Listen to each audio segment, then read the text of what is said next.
They'd be paying up to $600 a lead in some of these cases. YouTube targeting is so powerful. They're introducing QR codes into a billboard I saw the other day, and I'm like, I'm driving. All right, welcome to the Digital Horizons podcast. I'm your host, James Walker, and I am joined here today with Lana Hill. Lana is a director here at Walker Hill Digital and been in marketing for well over about 10 years now. Yep. Lana, welcome to the show. Thanks for having me back.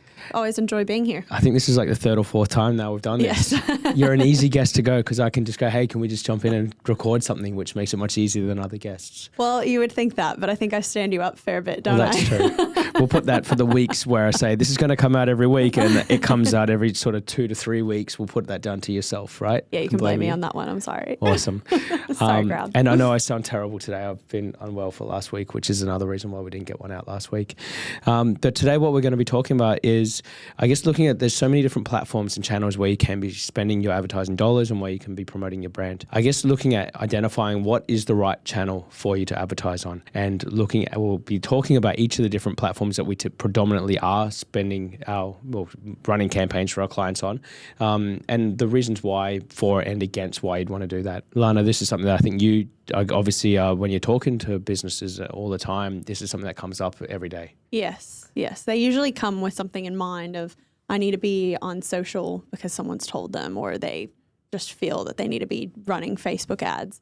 But really they need that education part of what is each of the different digital platforms, what's their purpose, where do they fit in the funnel, and how is it, if it's going to be a solution for that business, where does it fit as a solution for that business? And not every channel is right for every business. Yes, definitely. And so I guess to start with, one that I guess we do talk about quite a lot on this show is Google Ads Network. So Google search, when you're talking to businesses about, and I know that a lot of businesses do come specifically for that. They're like, hey, I want to be on Google. I want to be number one. What is your typical pre-qualifiers to be like, all right, this is going to be a good channel for you to be advertising your business on? So we look at a few things. First of all, are people actually looking for your services? Now, there are different, Google tools out there. If people aren't looking for your services, there's, YouTube, Performance Max. So there is different ways that you can use Google to get in front of people. But really where Google's strength is if people are looking for you, showing up, right? Yeah. So that is the main thing, because there might be other channels that could help support them in getting leads faster than YouTube in a lot of, YouTube in a lot of cases. So we do kind of go through, okay, are people actually looking for your services? And what I love about Google, and I actually say love because this is one of my favorite things about being able to strategize before I take on a client with Google, is that we can see, is there search volume? And if search volume, an idea of what that cost per click is going to be. So we can actually put that into a spreadsheet that tells us an idea of what they're going to be paying to acquire a new lead. So all of that is quite transparent before we even put a proposal in front of them to go, look, there is search volume. Is the intent right is another one, because a lot of people will come and go, oh, well, I'm going to have an online business that is going to be a template business. You can find a template for whatever contract, whatever legal document that you need. You're going to find it on my website and you're going to purchase it. Well, is that the intent of someone looking for that specific contract name? If someone just looks that up, is that intent correct? Or do we need it to have something like the word template included in the search? So we first kind of do the search volume. Is the intent right? Does it feel like those searches are going to be right for the business? If all of those tick off, then the next thing to look at is, based on the conversion value, do we feel their conversion rate is going to be high enough for this to be an effective way of getting leads for their business? Example, IT. We've had a few IT providers who come to us, know exactly what they want. The search volume's there, but the competition is also there. And, they'd be paying up to $600 a lead in some of these cases. Now, for some IT providers who are chasing really big businesses, they will actually go, yeah, I'm happy to pay that, and we have a really good conversion rate, great sales team. Other people who are a one-man band who might miss the phone call when the person on Google finally clicks call button, they're probably not ideal for Google, because they are going to pay $600 to get a phone call. And because they don't have an admin team, they don't have a sales team, they're probably going to miss the call because they're out on site or whatever it might be. So there's a few different things to look at. But I guess if you really go to to the base of it is, are people looking for your services? And then that next step, is the competition low enough that you can still get leads at a reasonable rate? And then that final thing is, can you then convert the leads? Are you going to be there to pick up the phone when a lead calls? Yeah, perfect. So once you understand those numbers, as you said, you can work the maths out. So say, for example, we know that there's 1,000 clicks within your local area. Your average cost per click is going to be $10. Your conversion rate is, say, maybe 10%. So you're going to be spending X per lead. I couldn't work that maths out in my head right then. But understanding those numbers, it then shows you, all right, cool, this is going to be a good platform for you for capturing that bottom of funnel, high intent, high value traffic coming to your website. Yeah. So it's going to be probably your quickest wins when it comes to any product, where there is search volume, is making sure that you're showing up when people are searching for your services or products when they need it. Yeah. So that's definitely your highest intent platform. Then I guess when we talk about Google Display, YouTube, as you mentioned, they're going to be much higher in the funnel because it's going to be educating people a bit more or reminding them about your services. But I think going to market with just a straight display or a YouTube campaign, unless you've got a very strong video sales letter that you're running through your YouTube channel, that's going to be a harder win in terms of fast returns. What are your thoughts? Or how do you normally qualify someone who's like, I want to be on YouTube, I want to get display campaigns up and running? Well, in general, pretty much anything else that we talk about today, aside from Google, I kind of just say, look, we're in this for a journey, right? With Google, I mean, yes, there's optimization, and you still you don't turn the campaign on and sit there and throw some money at the wall a minute later. Like, it does take some time to get any campaign going really well, but you're going to get a faster return in most cases on Google because, as you alluded to, the intent for someone to buy is already there. So someone is literally looking for your services right here and now. Now, if you're selling a really expensive product, there still might be a lot more nurturing that needs to happen before they close. But at the end of the day, they're still in the market for your services or your products. So it's faster. YouTube, any of the social networks that we're going to talk about, in most cases, unless you have something that's just a quick decision buy or an impulse buy, you're going to be, looking at a journey ahead. So there's going to be a few months in your funnel. And it's really just getting that message across to people. So with YouTube in particular, I ask people to think about their own behavior of channels. And this tends to work if they are active on the channel. So I'll go, when you're watching a YouTube video, what type of videos are you usually looking for? Most of them are how-to videos. They're looking up how to do something, solve a problem. And I'm like, if an ad comes up, and even if it is engaging or it's, has to do with what you're looking at the moment, are you going to stop that how-to video in order to go and take action?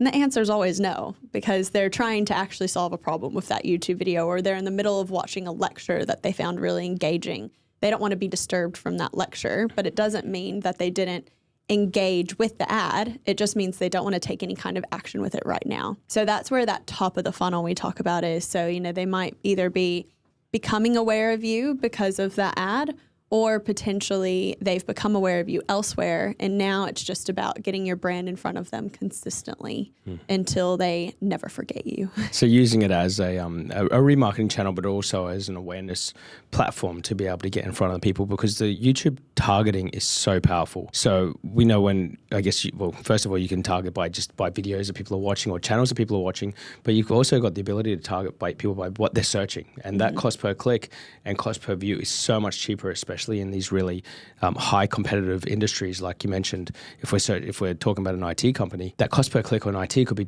anywhere up to $100 per click. But if you want to be, if an IT company wanted to start targeting people who are actually searching for those search terms or visiting their competitor websites, you're going to be paying cents for a view. And so by using this channel as a way of getting in front of your ideal market, because you can target them very clearly, is a much more cost-effective way to build that top of funnel. But then you're not going to convert them on that view. You're going to have to make sure you've got many more touch points happening along that journey. Yeah, absolutely. So I think it's just thinking as well, before you engage into this, knowing that this isn't the lead gen tool itself. Like, this is when you're having a conversation to a lead, they're going to potentially talk about seeing you on YouTube or go, oh yeah, I remember a video of you talking about that.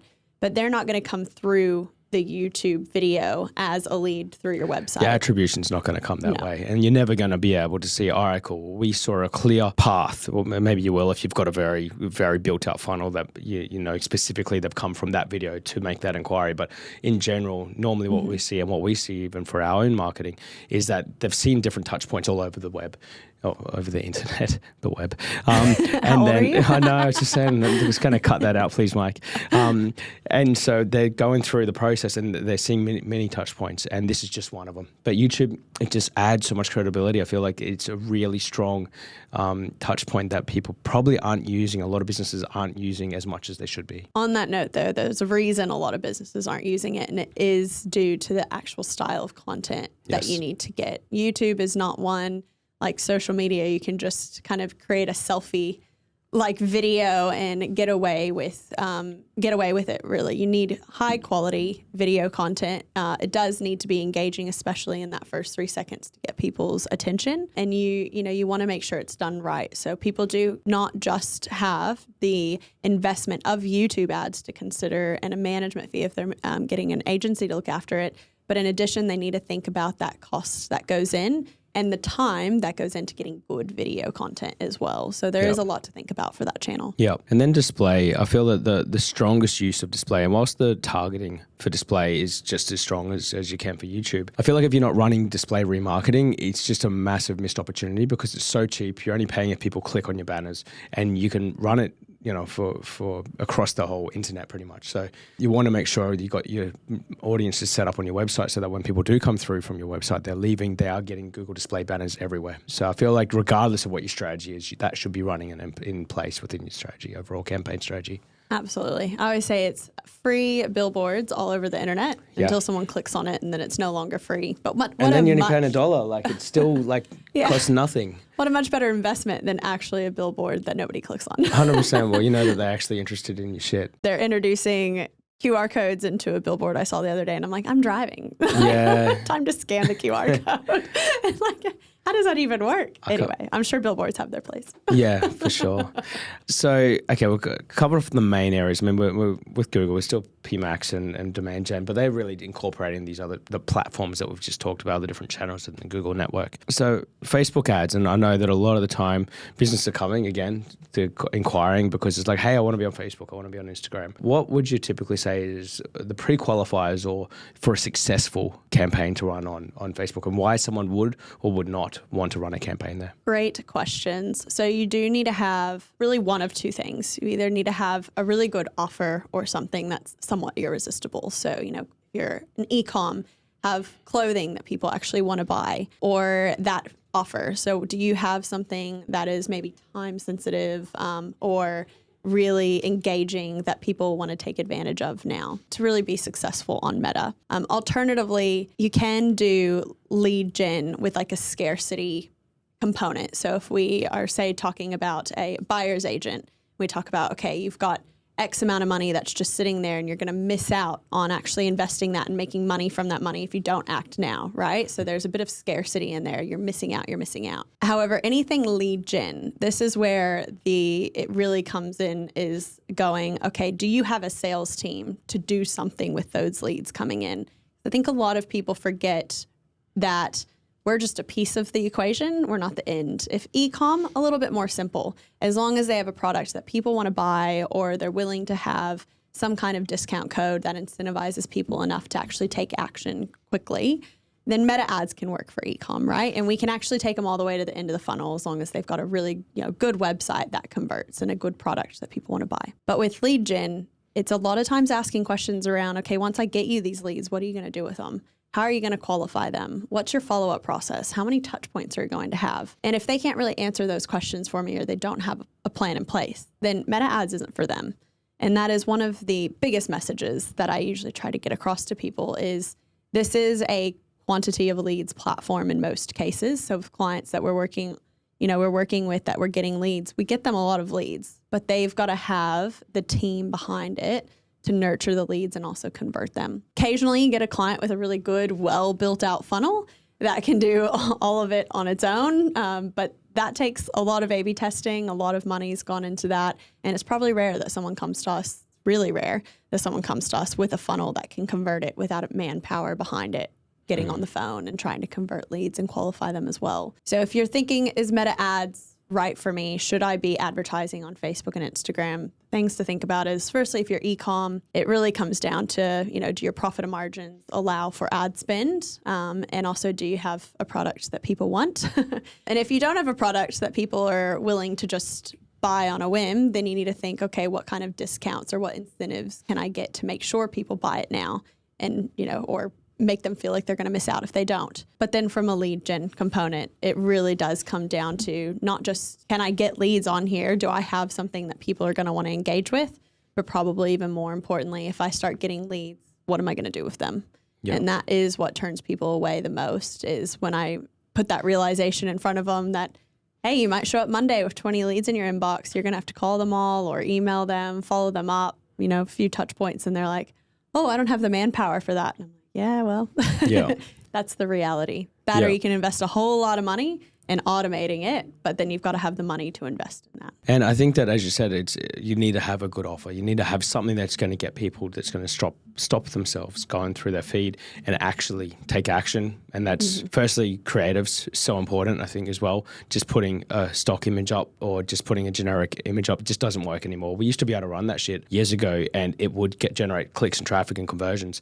But it just doesn't work anymore. You need something that's actually going to stand out and grab attention. And I think that as Facebook still has a really good place in terms of being able to test offers, because you're going to get a very quick response on it. You're going to get in front of people. You can target people quite effectively. And so you're going to know, all right, cool, this product, I've just launched this. You're going to get an idea if people actually care about it or if they want to purchase, and by following that path, are they clicking on your ad first of all, meaning that you're messaging or that you've got some good creative. Then when they get into your website, are they adding to cart? And you're going to be able to see, is what you're putting out onto social getting engagement? And from there you can optimize and improve, but just don't expect an immediate result, because it just definitely doesn't fall that way the majority of the time. And I think, once again, if people actually think about their own behavior of these channels, which they don't usually do when they first start speaking with me, but then if I put it back on them and go, think about your own behavior. How many times did you see an ad before you clicked on it and you still haven't converted? Now think about how many more times you saw the ad before you converted. How many times did you go to the landing page before you actually converted?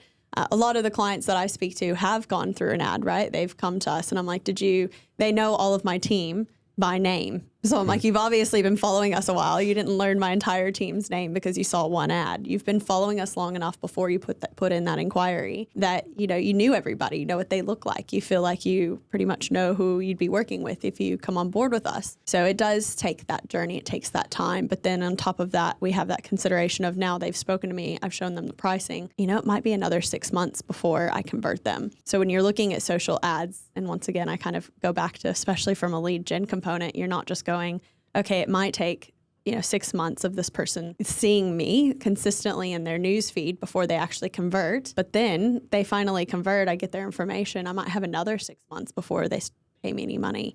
So when you get into social, you need to really look at the investment and go, I'm willing to put this in. And I can typically give a guideline depending on your current buyer cycle, even from a referral, how quickly do people convert. But you can also look at things as, how much money are you asking from them at the end of the day? If it's a small investment, it might be a quicker conversion. If it's a bigger investment, it's going to take a lot longer. And then you need to go, okay, I'm going to put this in for the next 12 months before I can actually say it was a success or not. Because if you go in and you've only done 6 months, then you've maybe quit just before you're about to get the reaction that you needed and starting to get those leads that you needed, the really nurtured one that have been following you.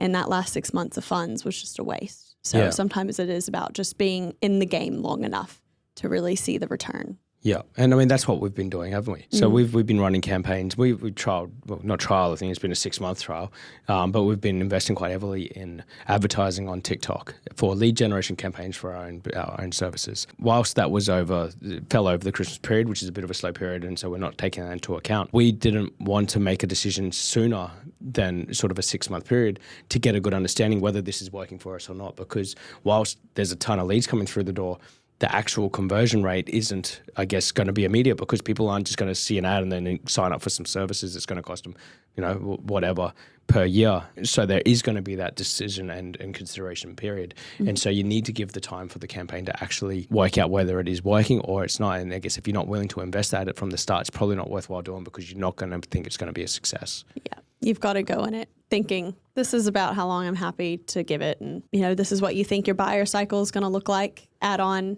the fact that they've absolutely never heard of you and you've created an entire relationship with them on a social media channel. So if you're like, oh, it normally takes me 3 months to convert someone, that's from someone who's maybe a referral or someone you already knew. Think about that extra element of, okay, these people have literally met me through social media. Like, how long is this going to take for me to build their trust and then convert them and give it that time that it needs? And that really goes with any social media channel. One thing that you can do on Meta that can support, say, if you're running Google ads or something else, is making sure you have that remarketing. So kind of like we talked with Google Display, in some cases, people can get away with just running remarketing campaigns on Meta and get some pretty good return from that. Now, when I say return, that doesn't necessarily mean leads, doesn't necessarily mean sales, but that brand awareness strategy. Once again, remarketing, similar to Google Display, costs a lot less than going in front of a cold audience, but can really help turn someone from a click from your website on Google to just a bit of a raving fan because they've, seen good video content from you. They've seen testimonials. You've just put really good work in front of them time and time again until they converted. And now they just haven't converted, but they've also become a raving fan in the process because they've seen so much about you during that journey. So remarketing is a really good way to add on social media without spending a lot, but you obviously need some kind of top of the funnel before you can add in that extra component. Yeah. So you'd typically be running something like Google Ads alongside that. Yeah, and that's something that I think businesses need to take into account as well is don't just think you can start remarketing as soon as you run your campaigns because you need to build those audiences. And if you are, say again, taking that example of, say, an IT company with $100 cost per click, think about what your budget needs to be, especially if you haven't got much organic traffic coming through to your website or referral traffic coming to your website, how long that audience is going to take to build up. Because I think that on a lot of these platforms, it's almost 1,000 people that you need within that audience before your ads are going to deliver. So you can't just run a search campaign, start getting traffic and immediately think other ads are going to start delivering. So you need to just take that in consideration before, I guess, investing in creatives and assets for any kind of remarketing. You need to make sure that you're going to be able to build your audience fast enough. Yep. But I think a big takeaway from this and across all the channels, you should be remarketing everywhere. Mm-hmm. Like there's no reason not to be. I mean, I'd be putting ads on TikTok, Snap, Twitter, every single channel that you can think of, including the main ones, your Instagram, Facebook, and Google, to make sure that you are having all those touch points. It's such a cheap form of advertising, and so I think regardless of the strategy that you're running, that should be part of it. Yeah, absolutely. All right, so the real paid, I guess there's plenty of other paid channels, but these are the main paid channels that we typically work across. Where do you feel organic social media fits within the strategy? Great question. So it really depends on the channel we're talking about. But I guess in general, organic social is still more brand awareness focused. It's not something, and I'm very clear about this with clients we take on, we don't sell it as a lead gen channel. What I expect from organic socials is when you get a phone call for it to be that feeling of you're on the phone with someone and they know your team's name because they followed you on social for that long, or they've used it to kind of stalk and do their due diligence on you. Or say you're in hospitality, it might be where people go to and look and see what your food looks like. They are wanting to figure out what's not just what's on the menu, but this, okay, well, I see that on the menu. This is actually what it looks like. Now I know what I want to order based on that. So organic social plays its different part depending on whether you're professional services, hospo, e-com, but it is consistently getting in front of people to create a relationship with them in a way. I like to compare it to networking. So with networking in business, if you're doing it right, you're getting in front of some of the same people over and over again. You're taking them to lunch, you're having a coffee with them until they have a know, like, and trust relationship with you. They know what you do. They know you, they trust you, they're happy to refer to you off the basis of that. And hopefully they like you, and that's also why they're going to refer to you. You're actually using social media to create that exact same scenario when it comes to being a business on social. You're creating a know, like, and trust by maybe showing your team's personality, maybe showing them a bit of behind the scenes work, educating them, showing them that you know your expertise. If you're in e-com, it's about that consistency of getting your brand in front of them, showing them new products, creating a relationship with them by keeping them in the know. So it's a relationship builder more so than a lead gen tool. Now, just like networking, that leads to leads. It leads to referrals. It leads to them actually being a paying customer in many cases. But it is not something that you're going to go, oh, I have posted that one thing on social media and I immediately now know that I got a lead from that, right? It's going to be a little bit more unobvious than that. So it is a brand awareness tool, but it is incredibly important today for many people, depending on their industry. Yeah, and I'm loving the short form content ability to reach on people who don't follow you now. Because before you used to post and you'd only reach a small portion of your followers when we're talking about, say, Meta. But now the ability to reach new people with Reels and even TikTok and even YouTube Shorts, it just makes the effort putting into your organic social media just so much more rewarding because you can really build new audiences without having to even put ad budget behind it. I mean, it's always going to help, but it still gives businesses a way to be able to reach audiences and build that brand awareness in a way that organic didn't have the ability to for such a long period. Yeah, absolutely. It's been interesting. I was going through my own analytics recently, and I was always just assumed like the first probably 500 people who view my Reels, I assume they're my followers. It's actually closer to like 200 that are actually followers. And then the rest of, the 5,000, I think one just had 76,000 views on it, and yet it was only around 200 people that were actually my followers who had actually seen it. And I was like, that's really cool that how much of that is an organic reach that doesn't even include my followers. So I'd have to repost it to my stories for my followers to even see it. And so I guess one final one that we're going to talk about, and this is one that I know we do get asked about a lot, is LinkedIn. Where do you find for businesses, because we obviously talk to a lot of B2B businesses, where do you feel that LinkedIn fits within their overall marketing strategy? Depends on their services, whether we can reach their target market. Really, at the end of the day, if we can reach them really well on LinkedIn, it's a great place for them to be as a top of the funnel. So LinkedIn has incredible targeting options. We can target people based on not just their industry, but their job title, how many employees work in the business.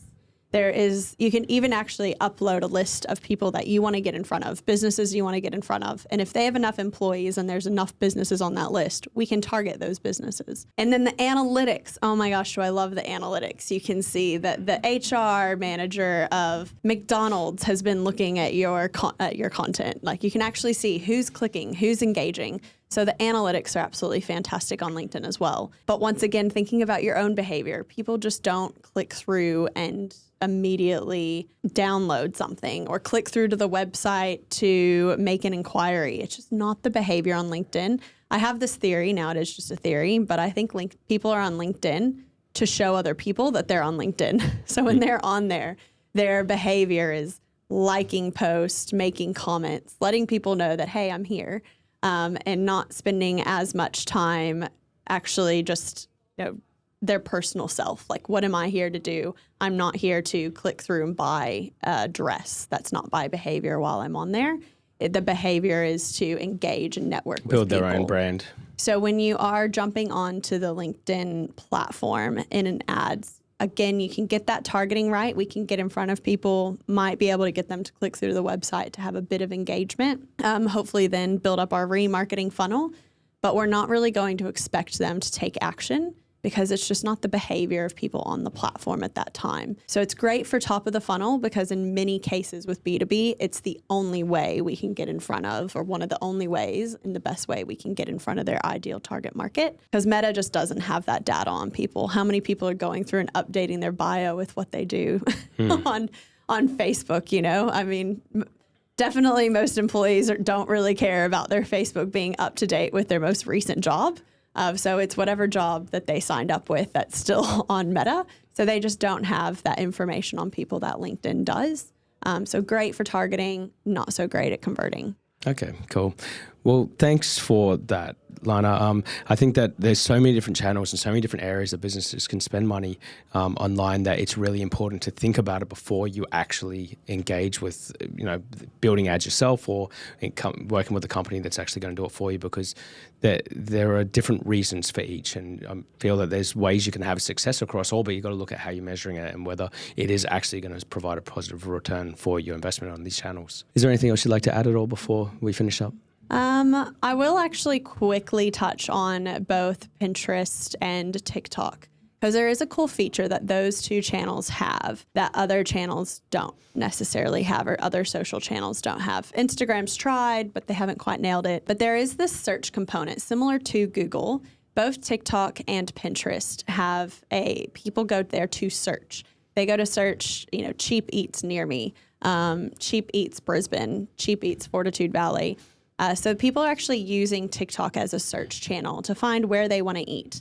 They're using it to find different products on Amazon. Recipes is a really big one. Now, this is a particular age demographic, but it is a growing age demographic as well. So a lot of people think, it's just 18-year-olds, but it's not. It is close to a lot of 30-year-olds that I speak to. They might be 28, not quite 30, but 28-year-olds use this as the place to decide where they're going to eat, because it's basically a visual Google. On Google, you and I would go to Google, where do we want to eat tonight? We'd look at reviews, but we're actually kind of considered old school in that way.